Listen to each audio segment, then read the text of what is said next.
Advantage India को है क्योंकि इंडिया ये मैदान पे 2 मैच खेल चुकी है। उस मुकाबले की हार के बाद अपने आप को यहाँ पे लाके इन कंडीशन में ढालना बहुत बड़ा चैलेंज रहेगा पाकिस्तान के लिए। सबसे बड़ा इम्पैक्ट अगर कोई डालेगा इस मैच में तो वो जसप्रीत बुमराह एक खिलाड़ी है, दूसरे में सूर्य कुमार यादव बल्लेबाजी में मैं उनको चुनता हूँ। यहाँ दबाव अपेक्षाओं का है और एक कल्चर ऑफ रेट्रीब्यूशन है। हार किसी को हजम नहीं, रगड़ा है तगड़ा दो देशों के बीच में, ठीक है, जंगें भी हुई हैं, तो किसी आदमी को ये मंजूर नहीं है कि आप पाकिस्तान से हार जाओ। देखिए, एडवांटेज इंडिया को है क्योंकि इंडिया ये मैदान पे 2 मैच खेल चुकी है और पाकिस्तान वो फ्लैट पिच पे खेल के यहाँ पे आएगी।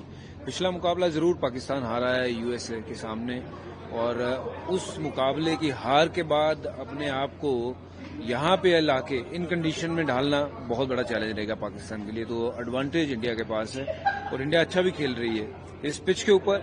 जहां थोड़ी सी समतल उछाल देखी है वहां सबसे बेहतर किसी ने अडॉप्ट किया है तो वो टीम इंडिया ने, और मुझे लगता है कि टीम इंडिया जो है इस मैच में फेवरेट है।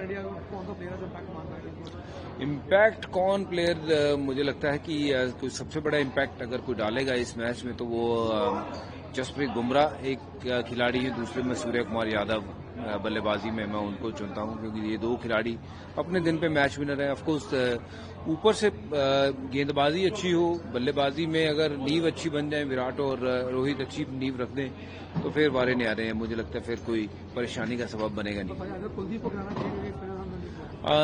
यदि एक स्पिनर खेलना है तो मुझे लगता है कुलदीप यादव को खिलाना चाहिए क्योंकि कुलदीप विकेट टेकर हैं, उनके पास वेरिएशंस हैं। वेरज अक्षर पटेल मुझे लगता है कि उनको खिलाया गया है इसलिए क्योंकि 8 नंबर पे बैटिंग चाहिए टीम इंडिया को, और शायद इसी कंडीशन में जहां पे वो डर है या शंका है कि अगर ऊपर से 3 आउट हो गए तो फिर कहीं लेने के देने न पड़ जाए, तो इसलिए अक्षर पटेल को खिलाने का मतलब ये है कि बैटिंग थोड़ी और लंबी हो जाती है। बट अगर आप देखें तो 7 बल्लेबाज और 8वें पे अगर कुलदीप को भेजें और साथ में कुलदीप की गेंदबाजी जो है वो ज्यादा गेम में आ सकती है, उनको 2-3 विकेट भी लेके दे सकते हैं वो। देखिए, यहां दबाव अपेक्षाओं का है और एक कल्चर ऑफ रेट्रीब्यूशन है। हार किसी को हजम नहीं है। हमारे जमाने में मुझे याद है जब 94 में हम सेमीफाइनल जीते थे पाकिस्तान के खिलाफ, तो लोगों को ऐसा लगता था यार वर्ल्ड कप ही जीत गए। इमरान खान को अपने होटल तक जाने के लिए 4 घंटे लगे थे। मेरे घर के बाहर करीब 30,000 लोग मिठाइयां बांट रहे थे। मेरी घरवाली इतनी घबरा गई, एसएसपी को फोन गया कि भाई वहां तो हंगामा हो गया है। वाइफ ने मुझे फोन किया तो एसएसपी कह रहा है सर वो तो लड्डू बांट रहे हैं, वो तो खुशियां मना रहे हैं। तो ये जो जश्न है ये बहुत बड़ा यूनिफायर है क्योंकि देखिए रगड़ा है तगड़ा 2 देशों के बीच में, ठीक है, जंगें भी हुई हैं, तो किसी आदमी को ये मंजूर नहीं है कि आप पाकिस्तान से हार जाओ। अगर आप पाकिस्तान के साथ जीतते हो तो फिर आप 0 से हीरो हो, चाहे आप पिछले 7 मैचों में कुछ ना किया हो। गंगा नहाने वाली बात है, आपके सब पाप धुल जाते हैं और आप एक हीरो की तरह इमर्ज करते हैं। मैं जब पाकिस्तान के साथ खेलता था शीशे के सामने खड़ा होकर कहता था बेटा शहरी यही मौका है, यहीं पे हीरो बनना है तुझे, अगर यहां कर दिया तो इट डजंट मैटर पहले क्या होता रहा है। सो ये इतना बड़ा मकाम है, it's a marketing managers dream, it's the mother of all battles.